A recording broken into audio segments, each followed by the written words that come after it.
Bapak-bapak, ibu-ibu, saudara-saudara kaum muslimin rahimakumullah.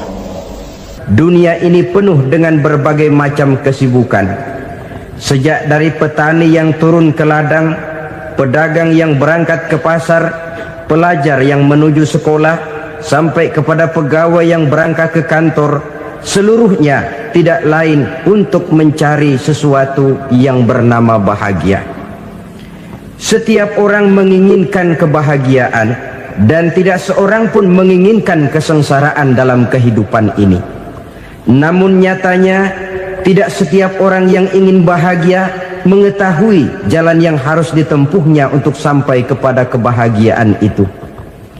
Maka pada kesempatan pertemuan kali ini, saya ingin menyampaikan sebuah hadis dari junjungan kita baginda Nabi besar Muhammad sallallahu alaihi wasallam yang termuat dalam kitab Mukhtarul Ahadits An-Nabawiyah, di mana beliau bersabda, arba'un min sa'adatil mar'i. Ada 4 perkara yang merupakan tanda dari orang bahagia. Saya mau tanya, di antara saudara-saudara yang hadir di sini, apa ada yang kepengen jadi orang sengsara? Ya.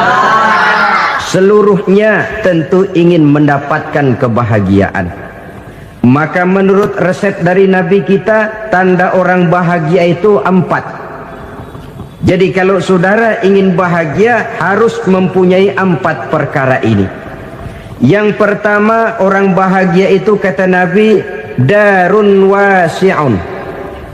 Punya rumah biar bagus asal gede. Enak ngaturnya, daripada sudah punya rumah kecil adanya di pinggir kali, gubuk, kalau hujan bocor miring lagi, kiamat. Loh, kalau gitu Islam materialis dong.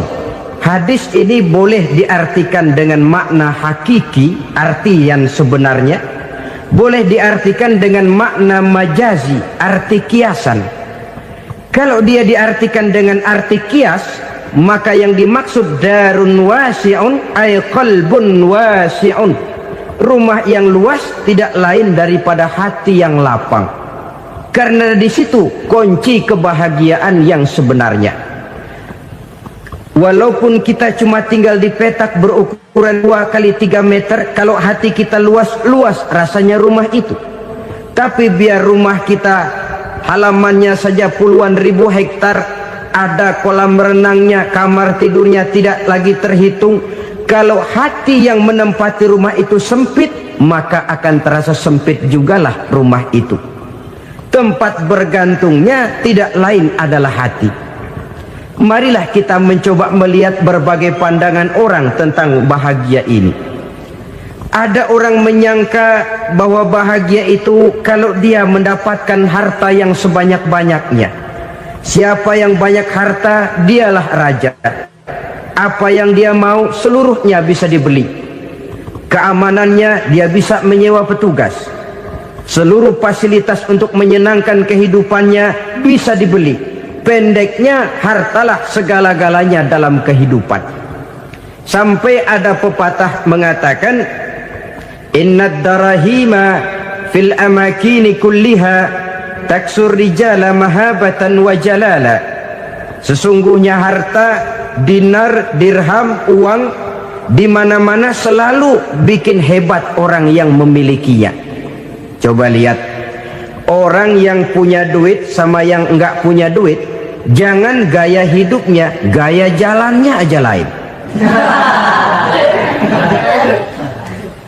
Wahia lisanun liman arada fasahatan, wahia silahun liman arada qitala. Uang adalah senjata yang paling ampuh bagi orang yang mau pergi perang, dan lidah yang paling fasih bagi orang yang mau bicara. Kalau bicara dengan lidah macet, cobalah bicara dengan harta, lancar. Sampai ada pepatah demikian, segalanya bisa diatur dengan harta. Maka di kalangan orang yang berpandangan semacam itu, seluruh kegiatan hidupnya hanya terfokus kepada bagaimana mengumpulkan harta yang sebanyak-banyaknya. tidak peduli halal haram, tidak kenal sore pagi siang dan malam, tidak sempat sujud, jauh dari agama, jauh dari kehidupan yang bersifat ruhaniyah, jauh dari Allah dan sebagainya, sampai dalam Al-Quran dikelompokkan dalam kelompok yang dinamakan lumazah. Allazi jama'a malahu wa 'addadah yahsabu anna malahu akhladah. Mereka mengumpul-ngumpulkan harta sebanyak-banyaknya dan menyangka bahwa harta yang banyak itu dapat mengekalkan hidupnya, mengekalkan kekayaannya, mengekalkan kebahagiaannya. Saudara hadirin yang berbahagia, kalau pandangan hidup ini benar, artinya kalau harta memang merupakan satu-satunya hal yang dapat membuat orang bahagia, tentu di rumah mewah tidak akan pernah ada tangis derita. Tentu di satu tempat di mana fasilitas hidup serba menunjang tidak ada yang namanya penderitaan. Tapi suka dan duka, sedih dan gembira, senyum dan tawa adalah milik setiap orang, baik dia punya harta maupun dia tidak punya harta. Nyatalah bahwa harta semata-mata bukan merupakan jaminan bahwa orang akan bahagia, walaupun tanpa harta orang sulit untuk bahagia. Saya mau cerita, ada orang super kaya, namanya Aristotle Onassis, raja tanker Yunani. Dia punya kapal tanker saja konon sampai 11 banyaknya. Punya perusahaan penerbangan yang disebut Olympic Airlines, punya hotel di berbagai kota besar di dunia ini, sejak dari New York, London, Paris, Rome dan sebagainya. Bahkan punya pulau yang dia namakan Pulau Scorpio. Ini kan namanya sudah kaya nggak tanggung-tanggung, punya pulau. Nah, dia punya 2 orang anak, yang satu laki-laki namanya Alexander, yang satu perempuan namanya Maria Onassis. Seluruh harapannya tertumpah kepada anak lakinya Alexander ini, yang akan meneruskan usahanya, meneruskan kekayaannya, meneruskan dinastinya. Apa yang terjadi? Ternyata anak yang dia harapkan yang bernama Alexander ini mati muda dalam kecelakaan pada waktu dia olahraga. Apa olahraganya? Namanya olahraga anak orang kaya, golongan jet set. Olahraganya olahraga pesawat terbang. Jatuh, ya nggak kapungut, habis mati. Tinggal satu anak perempuannya, Maria Onassis. Tapi anak perempuan ini juga malah urakan. Terakhir dia pacaran, bahkan kemudian kawin sama orang Rusia. Rupanya Aristotle Onassis ini broken. Kekayaannya yang berlimpah ruah, perusahaannya yang begitu banyak, siapa yang akan meneruskan? Siapa yang akan menggantikan? Sampai kemudian dia mengurung diri di Pulau Scorpio dan mati di sana secara mengenaskan. Seorang multijutawan, seorang yang super kaya, mati menyendiri di pulau sepi. Ibarat kata pepatah, anak ayam mati di lumbung. Bukan kekurangan makanan, keurugan makanan. Begitu kehidupan Aristotle Onassis. Dan banyak orang-orang yang sudah demikian kaya sampai dibingungkan oleh kekayaannya sendiri. Telusurilah kehidupan David Rockefeller misalnya, Henry Ford misalnya, Adnan Khashoggi misalnya. Multi jutawan yang kadang-kadang dibuat keder oleh kekayaannya sendiri. Pantas ketika Imam Ali ditawarkan orang, "Ya Ali, kalau kepadamu disuruh pilih ilmu atau harta, kau pilih mana?" Ya jelas pilih ilmu dong. Kenapa? Pertama, ilmu kalau kita berikan kepada orang lain tambah. Tapi harta kalau kita berikan kepada orang lain kurang. Saudara punya uang 10.000, dibagi orang 5.000, jelas uang saudara berkurang. Tapi saudara punya ilmu, diberikan kepada orang lain bisa, saudara pun makin mantep. Tidak lantas jadi bodoh karena ngajarin orang. Saudara bisa Fatihah lalu mengajarkan orang Fatihah. Orang bisa, saudara pun makin hafal. Tidak lantas setelah diajarin orang ilmunya hilang. Begitu datang dia minta orang, tolong ajarin saya Fatihah, udah habis, nggak ada.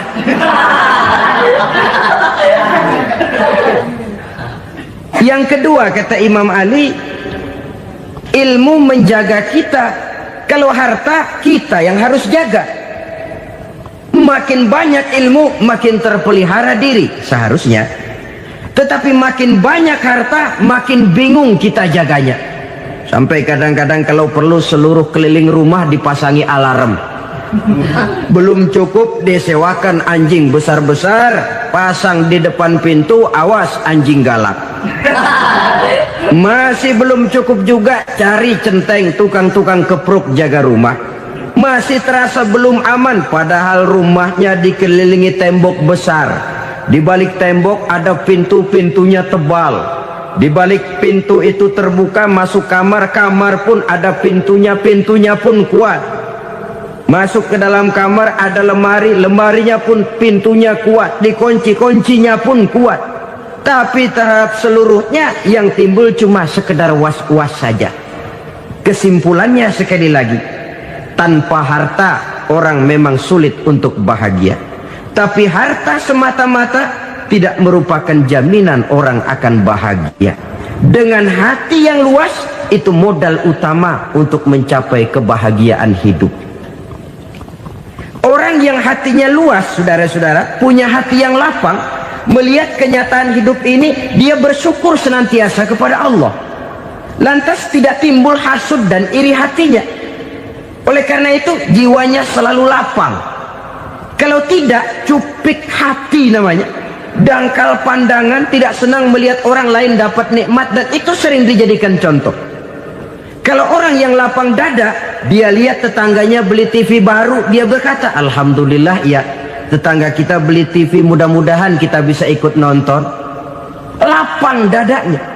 Tapi orang yang sempit hati, lihat tetangga beli televisi, meriang.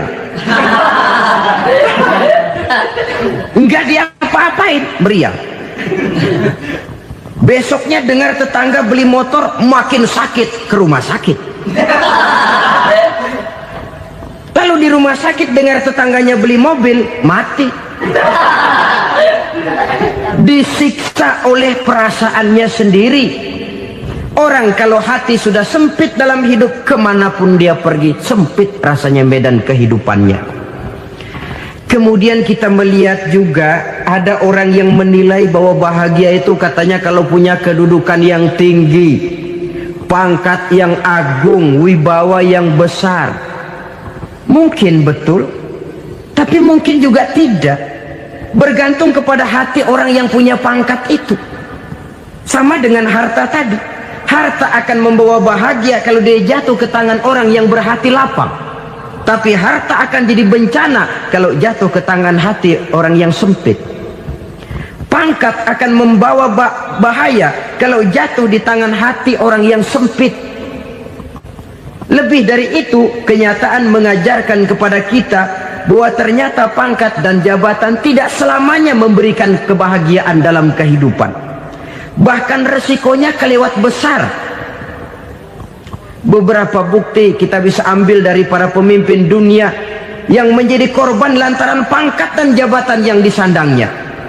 Saudara ingat Presiden Abraham Lincoln dan John Kennedy dari Amerika? Dibunuh orang.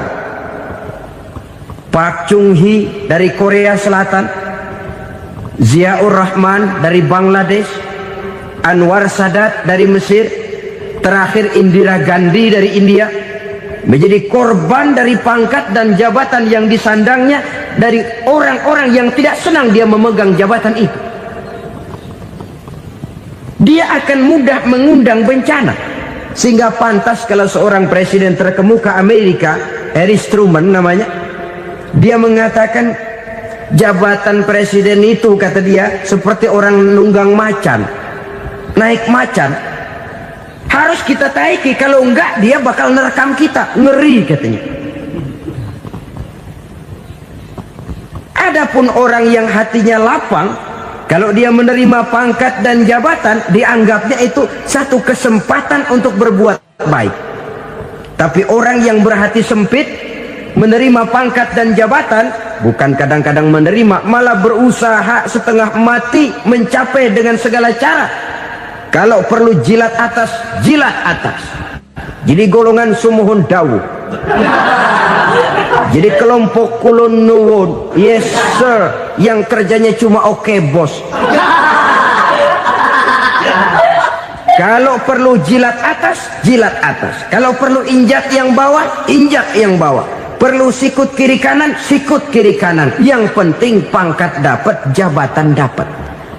Orang yang semacam ini, kalau sudah mempunyai pangkat dan jabatan, biasanya dia tidak menganggap itu sebagai amanah, tidak menganggap sebagai kesempatan berbuat baik, tapi malah kesempatan untuk memperturutkan hawa nafsunya yang dilatar belakangi oleh kesempitan hatinya tadi. Apalagi kalau orang memperoleh pangkat karena banyak mengeluarkan uang, seakan-akan pangkat dan jabatan itu sekarang macam proyek pakai tender. Siapa yang berani bayar segini naik, nggak berani minggir. Padahal logikanya, kalau orang mencapai satu jabatan karena banyak mengeluarkan uang, hampir bisa dipastikan bahwa setelah jabatan itu dia pegang, langkah pertama yang akan dilakukannya ialah berusaha bagaimana uang yang dia keluarkan supaya kembali. Ya paling kurang pulang modal dulu dong. Soal mikirin rakyat soal nanti, tapi ini modal harus pulang. Itu celakanya kalau orang memperoleh pangkat dan jabatan cuma karena banyak mengeluarkan uang. Jarang orang yang mempunyai keyakinan dan pandangan bahwa pangkat dan jabatan merupakan amanah. Jadi sekali lagi, pangkat dan jabatan mungkin saja membawa kebahagiaan kalau jatuh ke tangan orang yang berhati lapang. Tapi bisa jadi bencana kalau dia jatuh ke tangan orang yang mempunyai hati yang sempit. Dan lagi-lagi stresnya hati yang lapang. Lalu sebagian orang, saudara, ada yang berpandangan katanya bahagia itu kalau jadi orang terkenal, mempunyai popularitas, menjadi idola di kalangan remaja, di kalangan orang tua, di segala lapisan masyarakat. Padahal makin populer orang, makin terikat dia. Ya kalau macam kita ini kan nggak punya nama, nggak populer, tengah malam buta mau nongkrong di warung Tegal aman. Tapi pangkat, jabatan, kedudukan, popularitas menyebabkan kita diikat dengan berbagai macam peraturan. Cuma mandi sama ke WC saja yang nggak dikawal.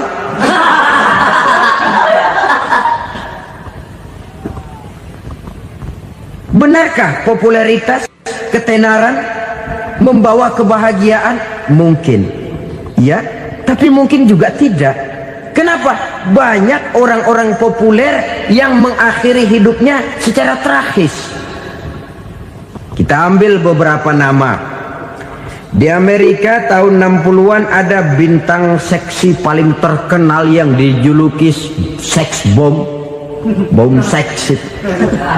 Sampai sekarang jadi legenda, namanya Marilyn Monroe. Singkatan dobelnya itu inisialnya MM, Marilyn Monroe. Terkenal top sampai dia mati tahun 62, namanya sekarang masih saja dibicarakan orang. Kenapa dia bunuh diri? Tidak punya hartakah dia? Banyak. Kurang populerkah dia? Seluruh dunia mengenalnya. Sejak rakyat kecil sampai pejabat tinggi dia punya hubungan. Kenapa? Jenuh. Dia terlahir dalam keadaan yatim. Setelah itu tidak lama dia berangkat remaja, ibunya meninggal. Pindah dari wanita asuh ke wanita asuh sampai 12 orang ibu angkatnya. Dan kekecewaan yang paling parah, setiap laki-laki yang dekat dengannya hanya seperti kapal berlabuh. datang dan pergi silih berganti, padahal dia merindukan seseorang yang bisa melindungi hidupnya. Dia rindukan itu dan dia tidak pernah menemukan. Itu yang akhirnya menyebabkan dia minum pil tidur kelewat dosis, minum obat tidur kebanyakan, ya tidur terus sampai sekarang.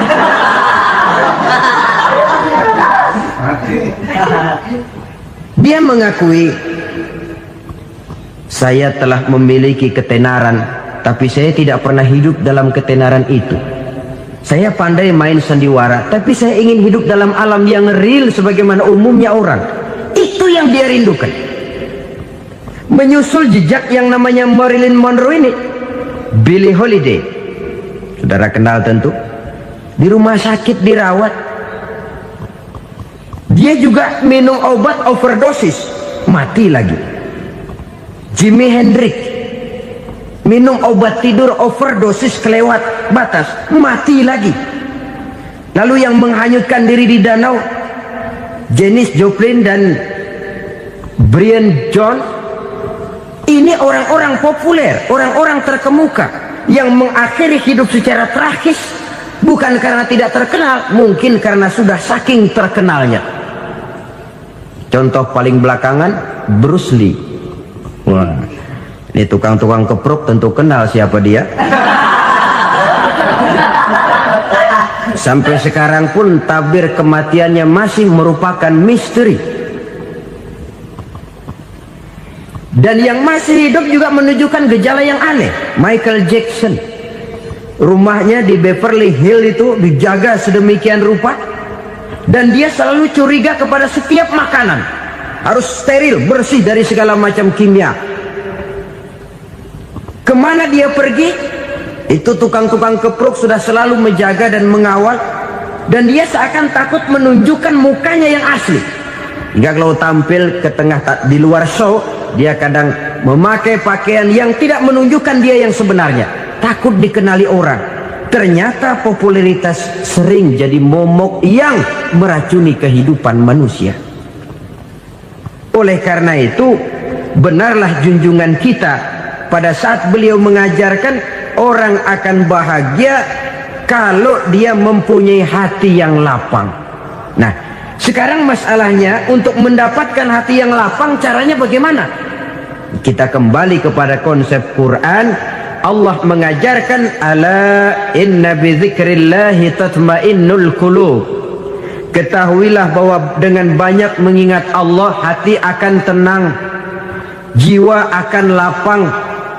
Dengan kata lain, dekat dengan agama, merasakan kehadiran Allah dekat dalam hidup. Itu muara pertama untuk mencapai hati yang lapang. Ala inna bi dzikrillahi tatmainnul qulub.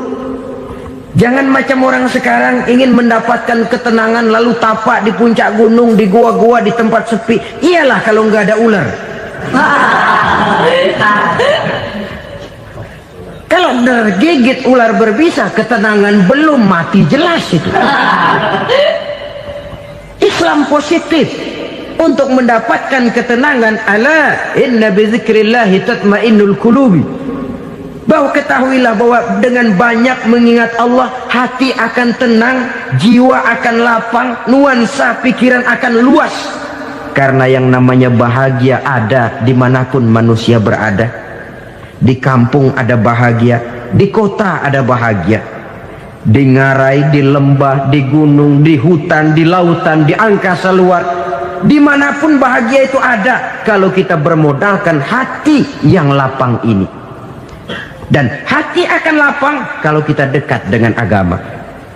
Dekat dengan harta buat sementara hati mungkin tenang, tapi ketenangan yang relatif dan temporer. Apalagi orang tiap kali tambah harta, tiap kali tambah rencana. Itu wajar. Mungkin sebelumnya saudara berpikir, kalau punya duit 5.000 enak nih. Begitu punya duit 5.000, aduh sayang kalau 10.000 aja. Tiap kali tambah harta, tiap kali lain rencana. Makin banyak rencana, makin menjauhkan kita dari yang namanya ketenangan. Padahal ketenangan merupakan unsur utama untuk mencapai bahagia. dan ketenangan itu bermuara dalam hati manusia. Tengoklah kehidupan ini. Orang yang banyak harta dengan orang miskin, berbedakah rasa sakit yang mereka tanggungkan? Rasanya tidak. Walaupun si kaya tidur di kasur empuk berselimutkan sutra mahal, sementara si miskin meringkuk di balai bambu yang keras dan kasar. Apabila maut datang, dia juga tidak pernah pilih bulu. Maut datang menjemput si kaya di singgasana keemasannya, dikelilingi oleh para pengasuh, dayang dan idang serta para pengawal. Dan maut pun datang menjemput si miskin papa, sehingga ia tergelepar di tepian jalan. Kedua-duanya bernama mati. Kalau nyata bahwa sakit yang ditanggung si kaya tidak beda dengan sakit yang ditanggung si miskin, bukan harta semata yang membuat orang bahagia. Hati yang tenang, jiwa yang lapang penuh kedamaian karena banyak berzikir dan mengingat Allah, itu merupakan modal utama untuk mencapai sesuatu yang bernama bahagia.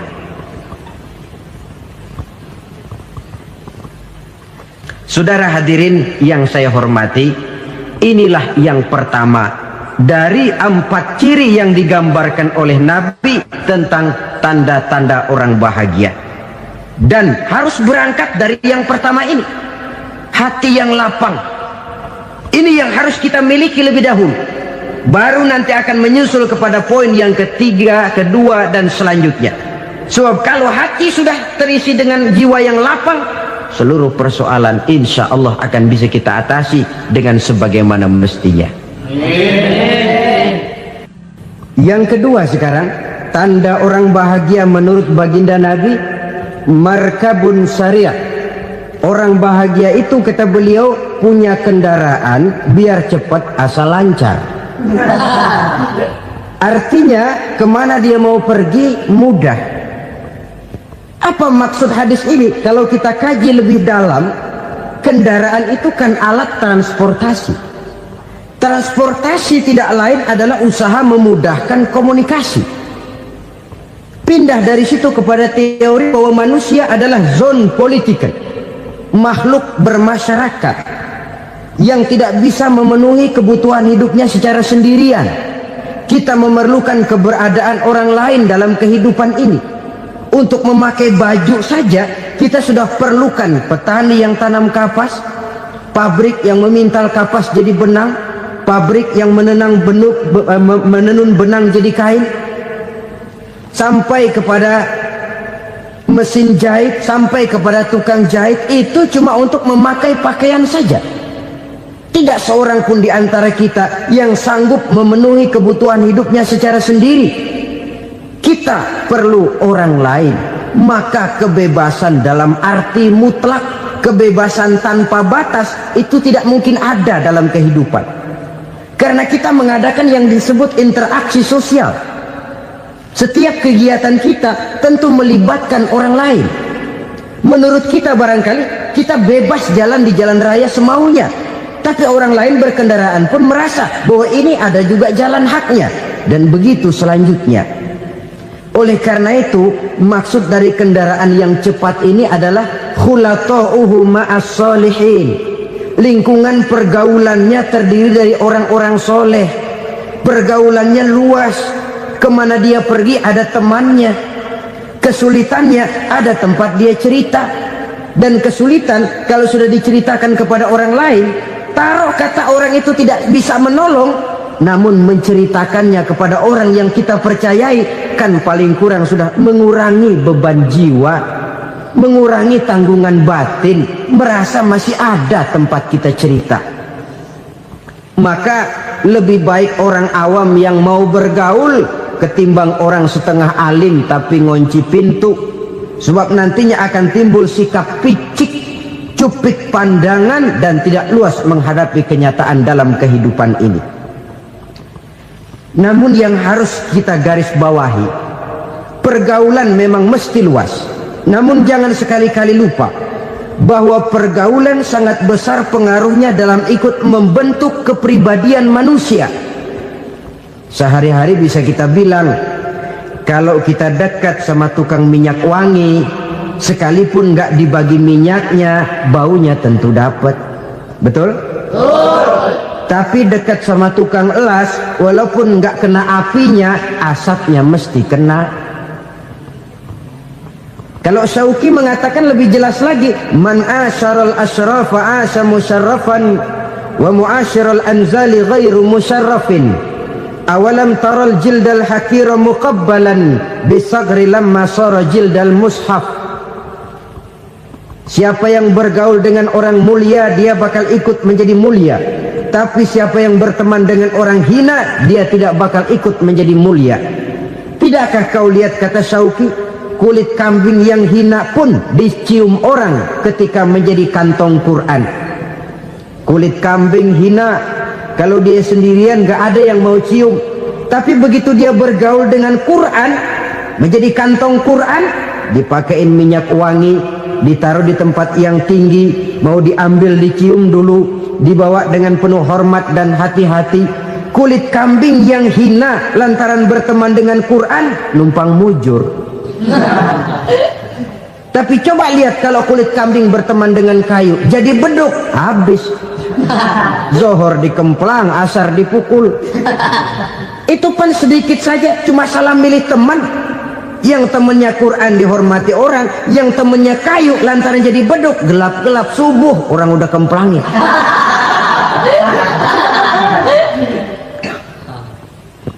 Maka terutama kepada adik-adik remaja yang masih mencari identitas diri, yang ibarat kaset masih kaset kosong, mudah diisi oleh apapun, pandai-pandailah memilih teman dalam bergaul. Karena banyak orang yang tadinya baik-baik, ketika terseret dalam pergaulan dengan orang yang tidak baik, kebaikannya menjadi lentur dan luntur.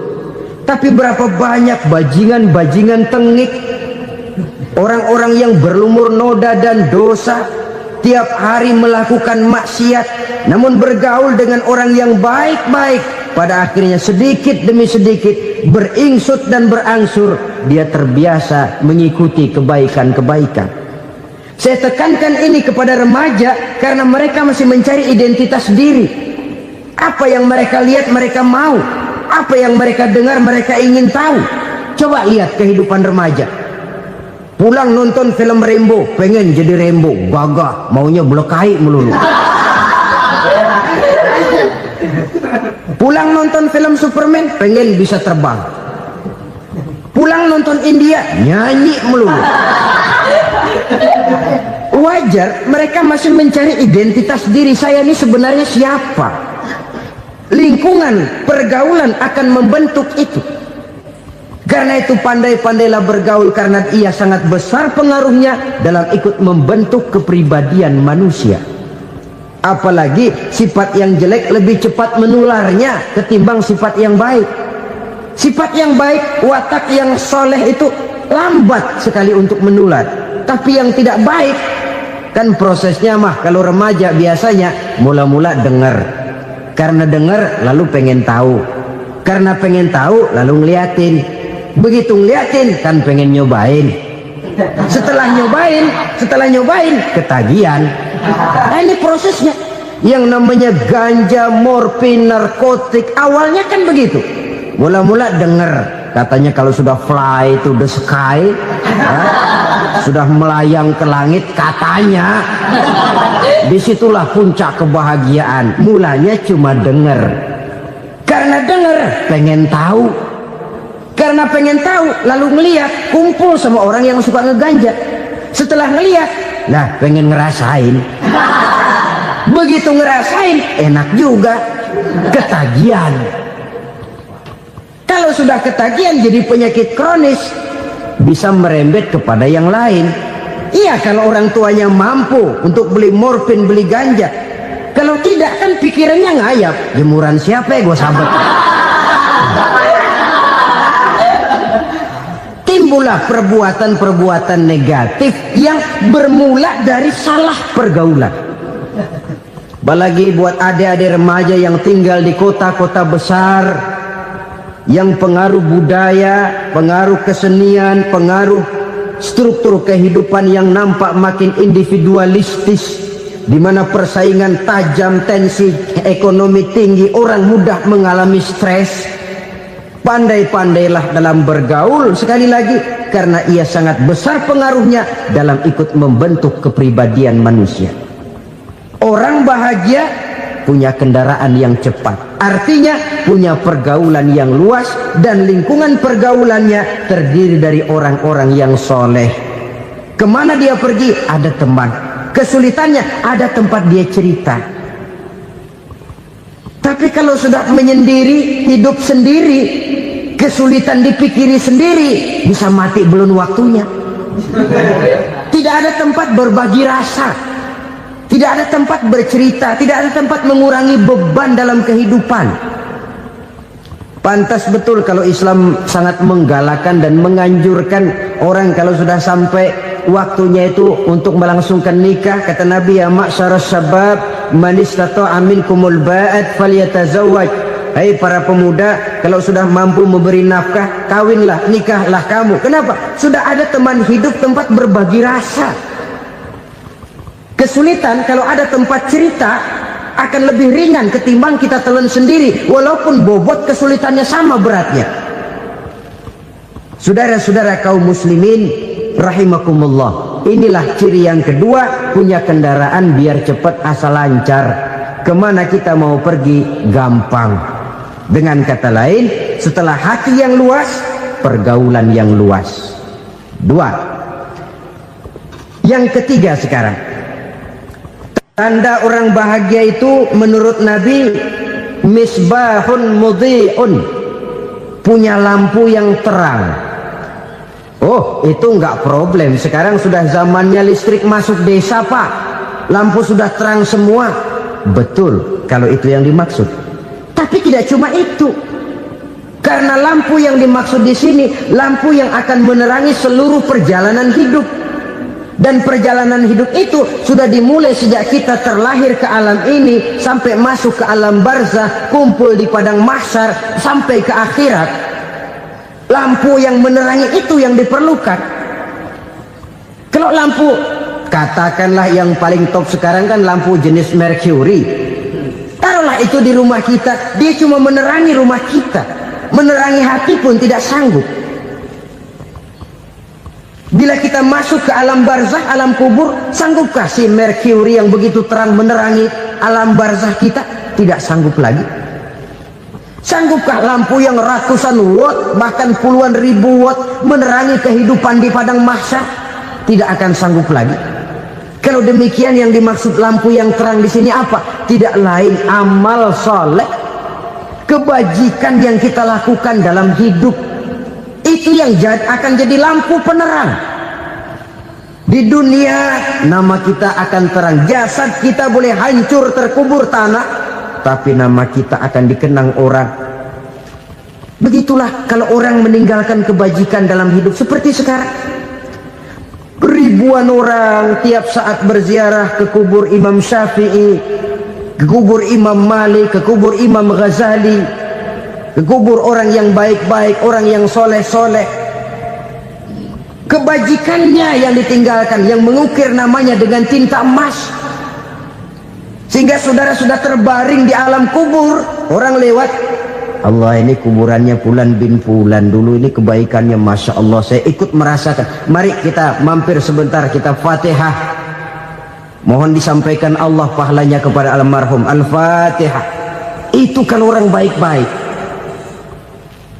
Lalu saudara tanya, Pak, orang mati dikirimin Fatihah apa nyampe pahalanya? Saya jawab, kalau saudara nggak percaya, mati dulu dah. Nanti saya Fatihain, tungguin di sana, umpama nggak sampai balik lagi kemari. Sekarang ini kan maunya otak-otakan saja, kalau nggak masuk otak nggak percaya. Padahal alam gaib itu nggak bisa diotak-otakin.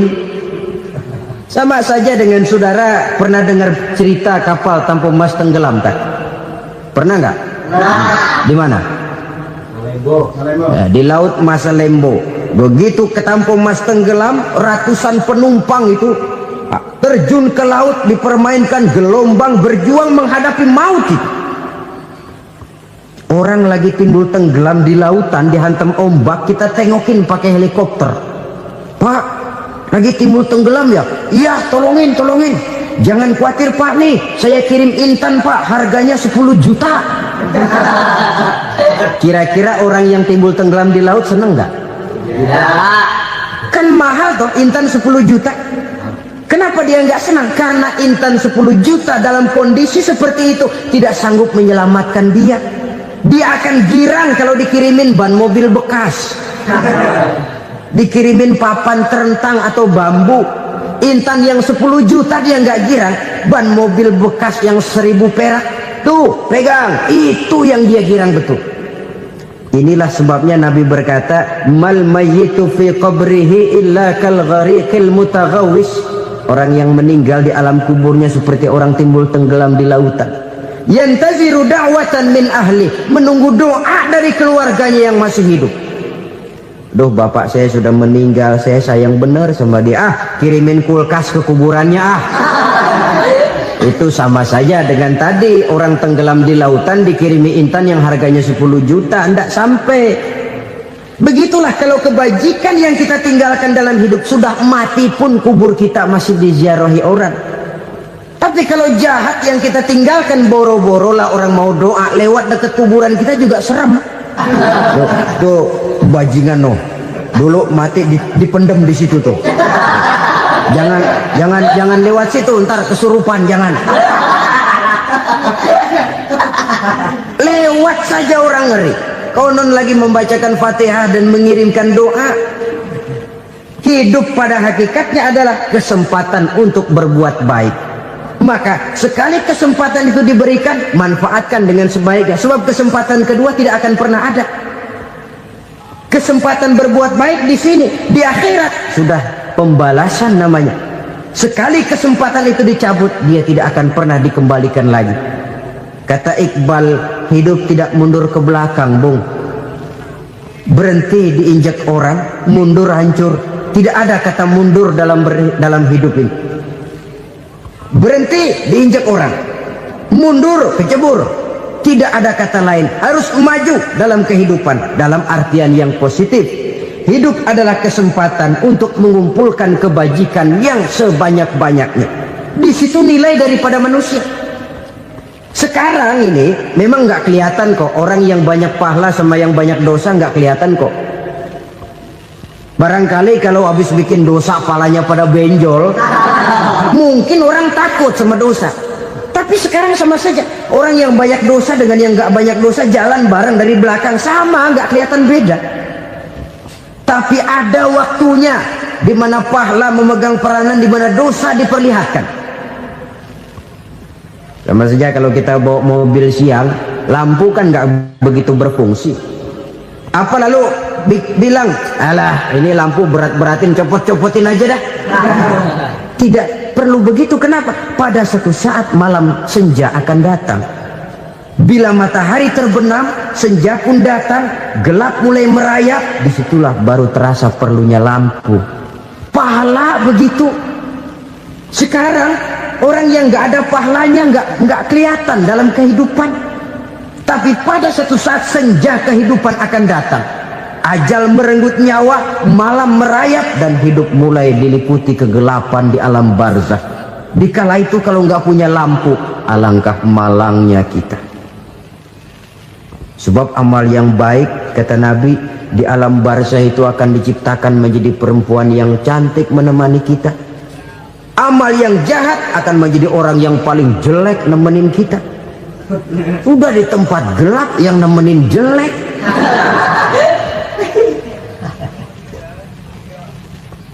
Kaum muslimin rahimakumullah.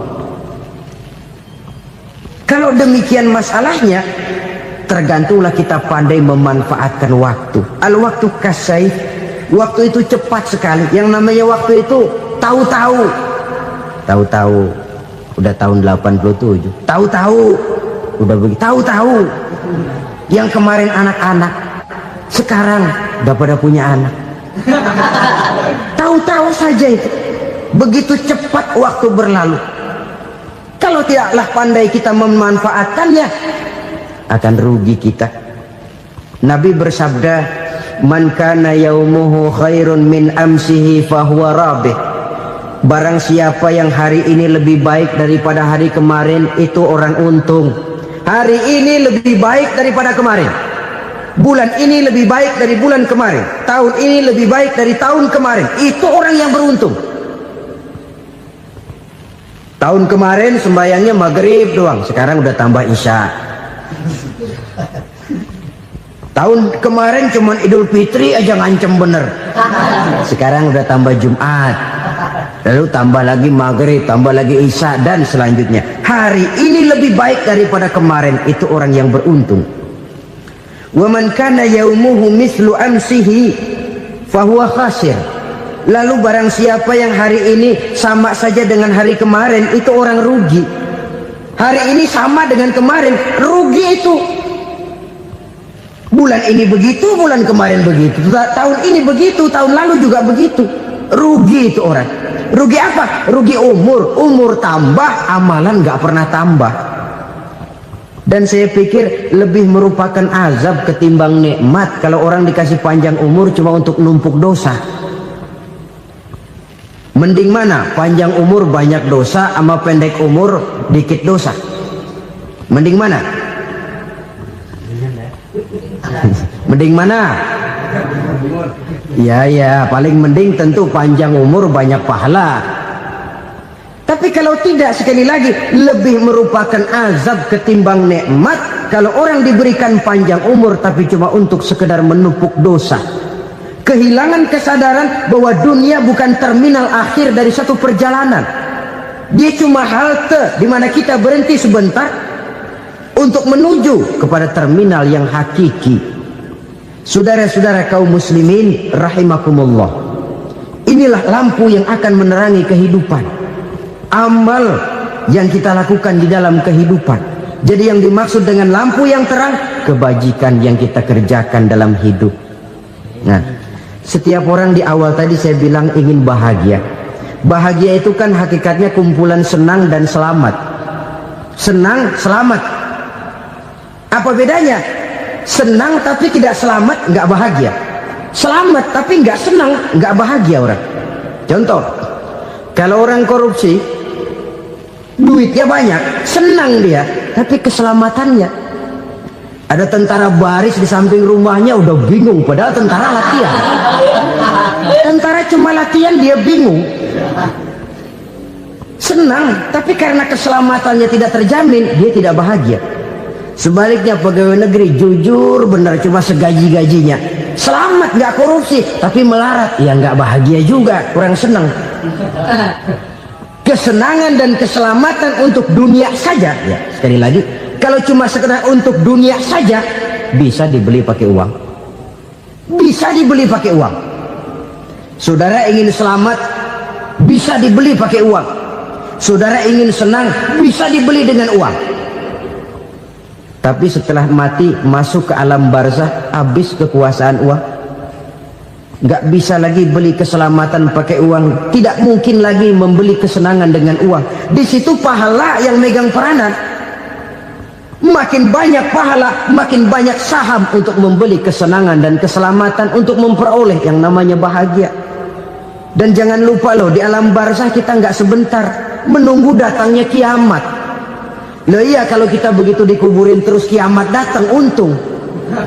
Tapi kalau masih harus 1000, 2000, puluhan ribu tahun yang akan datang, dalam satu penantian yang begitu lama, tanpa saham untuk memperoleh kebahagiaan, satu kemalangan yang tidak ada pernah putus-putusnya. Janganlah tergelincir oleh kebahagiaan sebentar yang menipu dengan mengorbankan kebahagiaan hakiki yang berjangka panjang. Apa artinya senyum sejenak kalau harus ditebus dengan tangis seumur hidup? Biarlah kita minum jamu, pahit memang, getir memang, tapi kan besok badan sehat. Daripada sekarang minum sirup, manis memang, enak memang, tapi bibir pada jontor besoknya. Sirawan, batuk, nggak karu-karuan. Banyak orang tertipu oleh kesenangan yang sebentar, Padahal laisa kullu ma yalma'u zahaban. Belum tentu semua yang berkilat itu emas. Belum tentu semua yang gemerlap itu intan. Karena itu marilah manfaatkan kesempatan yang diberikan Allah ini untuk mengumpulkan kebajikan yang sebanyak-banyaknya. Yang terakhir sekarang, yang keempat, tanda orang bahagia kata Nabi. Zaujatun salihah. Orang bahagia itu tanda yang keempat kata Nabi, punya istri biar cakep asal taat. Sudah surga itu, cakep taat. Istri kayak gitu, kalau belum mati jangan dikuburin dulu. Sudah cakep taat lagi. Tapi kadang-kadang enggak, udah jelek ngadat melulu. Apa yang mau dipilih? Sebab itu Quran mengatakan istri pakaian untuk suami, suami pakaian untuk istri. Kenapa suami istri diibaratkan pakaian? Alangkah tingginya gaya bahasa Quran ini. Suami istri teman hidup, hidup perjalanan panjang. Sejak kita dalam rahim sudah ada hidup kan di sini. Sampai ke alam dunia, masuk ke alam barzah, kumpul di padang mahsyar, sampai menuju akhirat, itu perjalanan hidup. Carilah istri atau suami teman hidup yang membawa manfaat tidak hanya kehidupan di dunia ini, sampai di alam barzah, sampai di padang mahsyar. Suaminya mungkin meninggal lebih dulu atau istrinya mungkin meninggal lebih dulu, tapi suami atau istri yang masih hidup berbuat kebajikan. Suami saya meninggal, ada hartanya, saya sedekahkan, niat pahala untuk almarhum suami saya. Ini teman hidup, tidak dibatasi dan tidak bisa dipisahkan oleh maut sekalipun. Zohirnya mungkin pisah, badannya mungkin pisah, tapi hatinya, jiwanya, kebersamaannya dalam menghadapi kehidupan. Karena itu saudara-saudara, bahasa Quran indah. Suami istri diibaratkan seperti pakaian. Apa fungsi pakaian? Pertama, pakaian jadi kebanggaan. Artinya suami harus menjadi kebanggaan istri, istri harus jadi kebanggaan suami. Yang kedua, pakaian itu kan fungsinya menutup aurat. Artinya sesama suami istri harus saling menjaga kekurangan masing-masing. Jangan malah sesama suami istri saling membongkar rahasia dan aibnya sendiri-sendiri. Istrinya diceritain jeleknya di mana-mana, atau suaminya dibongkar rahasianya di pasar umum. Itu sudah tidak lagi berfungsi sebagai pakaian. Kenapa semua ini diperlukan? Karena kita menyadari bangsa yang baik terdiri dari masyarakat yang baik. Masyarakat yang baik merupakan susunan dari warga yang baik. Warga yang baik adalah terdiri dari rumah tangga yang baik. Dan rumah tangga yang baik merupakan susunan dari pribadi yang baik. Dari situ langkah dimulai. Membangun satu bangsa yang baik diawali dengan membangun rumah tangga yang baik, dengan menciptakan pribadi-pribadi yang baik. Sehingga dari sini diharapkan berkembanglah nilai-nilai kebaikan. Orang akan bahagia mempunyai istri yang soleh. Kenapa? Tidak ada seorang suami bisa sukses jadi apapun dia, apapun profesinya, dokterkah, kiaikah, mubalikah, petanikah, pengusahakah, pejabat tinggikah, tidak ada seorang suami yang bisa sukses tanpa peran serta istrinya. Walaupun memang peranan itu tidak begitu kelihatan, tapi sangat menentukan. Karena itu, saudara hadirin yang saya hormati, Islam sangat menghargai kaum wanita, memberikan kedudukan yang tinggi sepanjang tidak mematikan kodrat kewanitaannya. Nah, kalau sudah kesuksesan ini diawali dari rumah tangga, karier di masyarakat mudah untuk dikejar. Tapi keberantakan di rumah tangga merupakan kegagalan pertama di tempat lain. Nah, inilah saja yang dapat Al-Fakir sampaikan pada pertemuan kali ini. Selalu berusaha menyimpan sesuatu yang bisa membawa manfaat. baik untuk dirinya, untuk anak cucunya, maupun untuk keluarganya, untuk masa kini dan masa depannya. Kadang simpanan itu berbentuk uang, kadang berupa tanah, lain saat berbentuk pabrik, dan lain sebagainya. Sementara masa depan yang paling pasti adalah akhirat. Jika untuk masa depan dunia kita rela memeras keringat, membanting tulang, pergi pagi dan pulang petang, menyimpan uang, menyimpan tanah, menyimpan pabrik, pernahkah kita merenung jika satu saat kiamat datang, kita dibangkitkan dari kubur masing-masing, berdiri di padang mahsyar untuk mempertanggungjawabkan seluruh kegiatan hidup kita di dunia ini, lalu kita akan menuju ke alam akhirat? Sudahkah kita mempunyai simpanan untuk akhirat kita? Pada pertemuan kali ini saya ingin menyampaikan sebuah hadis di mana Rasulullah sallallahu alaihi wasallam bersabda, "Arba'un min kanzil jannah." Simpanan sorga ada 4 macam. Yang pertama, ikhfa'us sadaqah, menyembunyikan sedekah.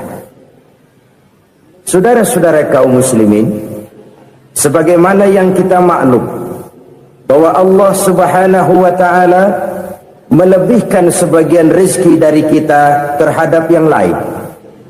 Ada yang kaya, ada yang setengah kaya, ada yang miskin, ada yang setengah miskin, dan selanjutnya. Ada yang gajinya kecil tapi penghasilannya gede. Ada yang penghasilannya gede tapi nggak punya gaji. Ada juga yang memang gajinya gede dan penghasilannya gede. Kelebihan rezeki merupakan sunnatullah dan tidak harus membuat kita merasa lebih dari yang lain. Bahkan sebaliknya, kelebihan itu harus membuat kita ringan tangan untuk menolong mereka yang memang memerlukan pertolongan. Kalau saudara diberikan ilmu, maka pertanyaan akhirat cuma satu: ilmumu kau amalkan untuk apa? Kalau saudara diberikan umur yang panjang, pengadilan akhirat juga bertanya satu: umurmu kau habiskan di mana? Tapi kalau saudara diberikan harta, pengadilan akhirat akan bertanya dua: hartamu kau dapat dari mana? Kau belanjakan kemana? Dari mananya ditanya, dan kemananya juga ditanya. Oleh karena kita akan dimintakan pertanggungan jawab, maka amanah yang bernama harta ini harus kita gunakan dengan sebaik-baiknya. Ada penggunaan yang merupakan kewajiban, itu zakat namanya. Ada penggunaan yang sewaktu-waktu, itu infak namanya. Ada yang lebih sewaktu-waktu lagi, dan itu sedekah namanya. Zakat dia terikat oleh haul dan nisab, oleh putaran batas waktu dan ukuran dari harta itu sendiri. Sedangkan infak terikat oleh situasi dan kondisi perekonomian seseorang. Sedangkan sedekah tidak terikat dengan apapun.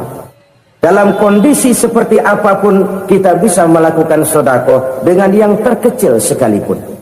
Sampai-sampai Rasulullah sallallahu alaihi wasallam mengajarkan, la tahkiranna minal ma'rufi syai'an walau an talqa akhaka biwajhin talik. Atau ada hadis, tabassumuka fi wajhi akhika laka shadaqah.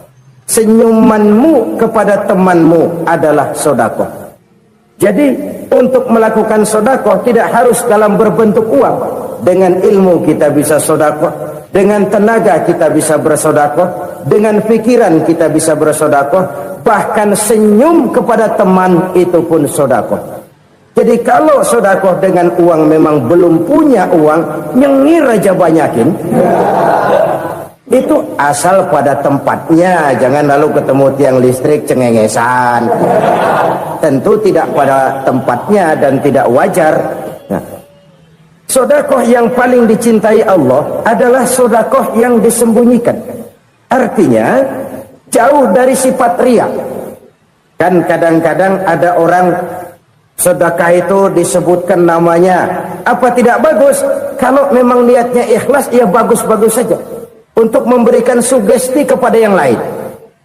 Si Fulan bin Fulan nyumbang sekian, diumumkan. Boleh kalau niatnya untuk memberikan rangsangan kepada yang lain supaya dia menyumbang lebih besar dari orang tadi. Tapi kalau itu mendatangkan ria, maka sedekah yang paling dicintai Allah adalah sedekah yang disembunyikan. Tangan kiri saja tidak tahu apa yang diberikan oleh tangan kanan. Sedekah yang dilakukan dengan ikhlas akan merupakan perbendaharaan surga, tersembunyi dari pandangan orang lain, tidak seorang pun tahu. Karena memang sikap yang baik adalah melupakan kebaikan dan mengingat kesalahan. Itu salah satu ciri orang bahagia. Orang yang selalu mengingat kesalahannya dan berusaha melupakan segala kebaikannya. Kalau dia akan ada kebaikan, dia tidak bisa ikut, dia merasa rugi karena dia merasa belum pernah berbuat baik. Tapi kalau akan melakukan kesalahan baru, dia ingat kesalahan yang sudah-sudah, sehingga terhalang baginya untuk melakukan satu kesalahan baru. Demikianlah saudara-saudara, bahwa Allah melebihkan rizki sebagian kita dari yang lain, agar terjadi tolong-menolong dalam kehidupan ini. Jadi kesenjangan yang nature, kesenjangan yang alami, itu sunnatullah. Ada yang kaya, ada yang miskin, ada yang kelas menengah. Nah, kenapa lalu sekarang kita berusaha mengentaskan kemiskinan? Oleh karena adanya kesenjangan struktural. Kalau yang kaya bisa semakin kaya, kenapa yang miskin tidak bisa naik jadi ikut sedikit kaya? Sebab pada dasarnya Islam adalah agama yang sejak turunnya sudah berupaya memerangi kemiskinan. Bahkan dikatakan kemiskinan itu mendekatkan kepada kekufuran. Orang kalau miskin udah dekat banget sama kafir. Gampang menjadi kafir. Berapa banyak saudara-saudara kita yang oleh karena soal perut, oleh karena soal materi, terpaksa meninggalkan dan menanggalkan akidahnya, menjual petunjuk yang diberikan Allah dengan kesenangan dunia yang cuma sebentar ini. Na'udzubillah summa na'udzubillah. Jadi makin kita sembunyikan sedekah, semakin banyak perbendaharaan kita di surga. Sedekah yang paling dicintai Allah adalah sedekah yang disembunyikan. Malahan ada seorang sufi, dia punya kebiasaan kalau pergi sholat Jumat, dia bawa uang, itu uang dia taruh di bawah tikar masjid. Dia niat sedekah kepada siapa saja yang nemuin itu duit. Maksudnya apa? Supaya yang nemuin nggak tahu siapa yang punya duit. Demikian dia saking ingin menyembunyikan sedekahnya. Karena sifat ria itu bisa memakan amal kita sendiri. Ria itu termasuk menyebut-nyebut kebaikan kita. Orang yang suka nepuk dada, sedikit-sedikit ngitungnya kalau nggak gua. Tuh kalau nggak gua tuh yang belas itu kalau nggak gua. Iya kalau nggak lu kenapa emang? Orang yang suka menepuk jasa, tuh biasanya memang begitu saudara-saudara. Kalau perang lagi berkecamuk, orang nggak sempat ngaku jadi pahlawan. Tapi begitu perang selesai, yang kagak kenal bedil ngaku pahlawan, mas. Itu sesuatu yang biasa. Oleh karenanya, orang-orang yang ikhlas dalam bersedekah, disembunyikannya sedekah itu, Allah cinta betul. Malahan ada hadis memberikan jaminan, inna sedaqatal mar'il muslimi tazidu fil umri wa tadfa'u mitatas su'i. Sesungguhnya sedekahnya seorang mukmin tazidu fil umri, bisa menambah umur panjang, wa tadfa'u mitatas su'i, dan menyelamatkan manusia dari mati secara su'ul khatimah. Jadi siapa yang kepengen panjang umur, banyaklah sedekah. Yang bosan hidup, pelit terus.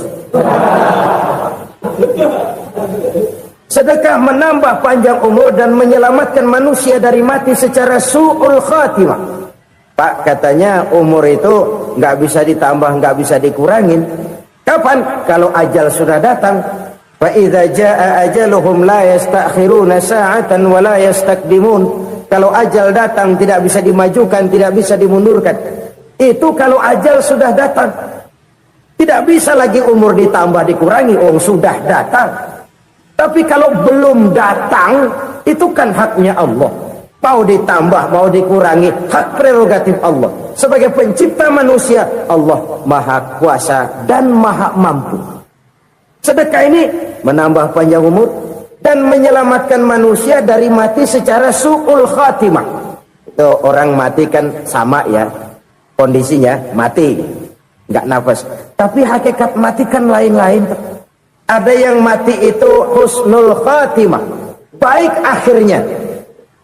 Misalnya lagi ngaji mati, lagi sholat mati, lagi sedekah mati. Ini yang dinamakan dengan husnul khatimah, baik di akhirnya. Sebaliknya ada yang su'ul khatimah, jelek di akhirnya. Ini yang jadi catatan akhir. Lagi nyekek botol, mampus. Lagi banting kartu, modar. Su'ul khatimah, jelek pada akhirnya. Sedekah menyelamatkan manusia dari mati secara su'ul khatimah. Dan kita semua kepengen mendapat husnul khatimah, jauh dari su'ul khatimah. Oleh sebab itu yang bisa menyelamatkan kita dari penyakit itu antara lain adalah sedekah yang disembunyikan, yang dikerjakan dengan ikhlas karena Allah. Tidak karena kepengen dipuji orang, tidak karena ingin dikatakan orang pemurah, sebab orang dermawan itu orang yang memberi tanpa harus diminta. Kalau masih harus diminta, ya belum dermawan namanya, masih harus diminta. Kalau nggak diminta ya tulus, lolos, polos. Saudara-saudara kaum muslimin rahimakumullah, harta adalah amanat dan akan kita pertanggungjawabkan. Allah melebihkan rezeki sebagian kita dari yang lain agar kita saling tolong menolong, bantu membantu. Nabi janjikan siapa yang meringankan beban saudaranya muslim di dunia, Allah akan meringankan bebannya di akhirat nanti. Sebuah jaminan dari baginda Nabi. Si orang yang kita bantu barangkali tidak bisa membalas, Allah yang akan membalas lewat jalan lain yang tidak pernah kita sangka-sangka.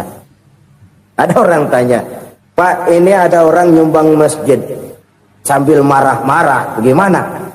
Saya bilang sumbangannya aja ambil, marahnya jangan. Marahnya jangan diambil, itu urusan dia. Saudara-saudara kaum muslimin rahimakumullah, umat Islam ini kan umat yang punya potensi besar. Kadang kita merenung, kenapa kadang-kadang pembangunan masjid kok lambat sekali? Kalau hotel hari ini peletakan pertama, bulan depan peresmian. Supermarket hari ini peletakan batu pertama, minggu depan peresmian. Tapi kalau sudah yang namanya masjid, kadang-kadang peletakan batu pertama sekaligus jadi batu terakhir. 3 tahun, 4 tahun, campur nebar jalak di jalanan, duit dijaring kayak ikan sepat. Apa tidak ada orang Islam yang kaya? Banyak. Apa tidak ada pengusaha muslim yang jadi konglomerat? Ada. Lalu yang belum banyak itu yang komit terhadap nilai-nilai agamanya. Akhirnya kita jatuh jadi umat yang lemah. Belum ada pengusaha konglomerat muslim buka pabrik super mecap beduk misalnya umpamanya atau pabrik kecap cap sorban supaya identitas keislamannya sedikit kelihatan. Kita jatuh jadi umat yang lemah karena potensi tidak terinventarisir dengan baik. Kita ini ibarat kompor yang cuma matengin nasi orang lain. Potensi kita dimanfaatkan oleh orang lain. Ukhuwah Islamiyah kita baru terbatas kepada silaturahmi. Ukhuwah di bidang ekonomi kita lemah, ukhuwah di bidang kebudayaan kita lemah, apalagi ukhuwah di bidang politik kita lebih rapuh lagi. Padahal ukhuwah itu adalah totalitas kehidupan manusia, menyangkut ipolek sosbud, memerlukan nilai-nilai ukhuwah. Jadi oleh karena itu mari kita menyadari di dalam harta kita, walaupun kita yang cari pergi pagi pulang sore peras keringat banting tulang, di sana ada harta anak yatim, di sana ada hak masjid, di sana ada hak pesantren, Di sana ada hak jihad. Berbahagialah seseorang apabila dia oleh Allah dijadikan keran. Keran itu menyimpan air, tapi tidak untuk dirinya, tapi disalurkannya kepada mereka yang memang memerlukannya. Saudara-saudara kaum muslimin rahimakumullah, ini yang pertama. Jadi perbendaharaan surga adalah menyembunyikan sedekah. Orang lain nggak tahu, kita pun nggak pernah ngitung-ngitung. Kita anggap lewat begitu saja, padahal itu deposit akhirat. Satu. Yang kedua, perbendaharaan surga itu apa? Wa kitmanul musibah, menyembunyikan kesulitan. Kadang orang takut menghadapi kesulitan, tapi makin kita merenung, hidup ini kan sebenarnya urusan. Takut sama urusan, ya jangan hidup. Tandanya orang hidup itu kalau punya urusan. Urusan melupakan problem. Problem sering menimbulkan kesulitan. Kesulitan bukan untuk ditakuti, tapi untuk diatasi dan dicarikan jalan keluarnya. Siapa sih orangnya yang nggak pernah sulit-sulit? Makin tinggi status sosialnya, makin gede urusannya. Makin tinggi kualitas imannya, makin berat tingkat kesulitannya. Cuma memang yang namanya enak itu seperti pelangi. Biang lala itu nggak pernah di atas kepala kita, di atas kepala orang melulu. Lo sih enak lo, kata kita. Dia juga bilang yang enak kan lo. Pelangi itu nggak pernah di atas kepala kita. Kata tukang beca, aduh enak ya naik Mercy. Kata tukang beca, apa yang di dalam mobil Mercy? Aduh enak bener tukang beca, di jok ngeringkuk ngorok pulas bener. Saya kamar pakai AC, sejuk, tempat tidur sutra, empuk, alga, spring bed, kulak kulik nggak bisa pulas kalau belum minum Valium, belum tidur. Enak bener tukang beca, di jok ngorok nggak tahu wetan kulot. Si tukang beca bilang yang di Mercy enak, yang di Mercy bilang tukang beca enak. Inilah enak, nggak pernah di atas kepala kita, di atas kepala orang lain melulu enak itu. Nah, saudara-saudara, yang merupakan perbendaharaan surga itu orang yang bisa menyembunyikan kesulitan, baik pribadi ataupun rumah tangga. Ini terutama rumah tangga yang jadi soalnya. Kadang-kadang kita ini kalau senang, sebaliknya kalau senang kita diam, kalem aja, cuek. Banyak banget duit kita bawaan, diam aja udah. Malah ketemu orang takut. Tapi begitu susah, sekampung tahu. Padahal Nabi mengajarkan perbendaharaan surga itu menyembunyikan musibah, menyembunyikan kesulitan. Kalau enak, cerita sama orang-orang. Kalau nggak enak, rasain sendiri, tekan sendiri, atasin sendiri.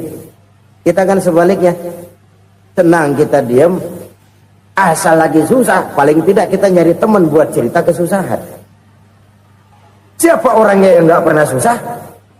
Cuma soalnya bagaimana kita mengatasi kesusahan itu sendiri.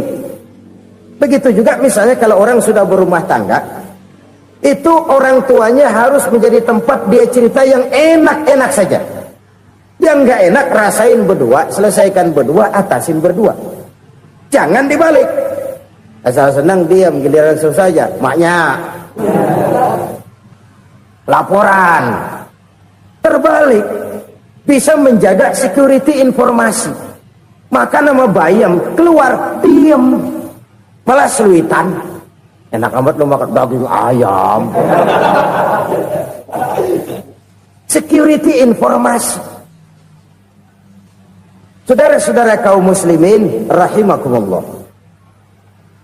ujian yang terberat itu yang pernah diberikan kepada para nabi, para rasul, para aulia, para ulama. Makin tinggi keimanan, makin berat bentuk kesulitan. Ayo saya kemukakan satu contoh saja.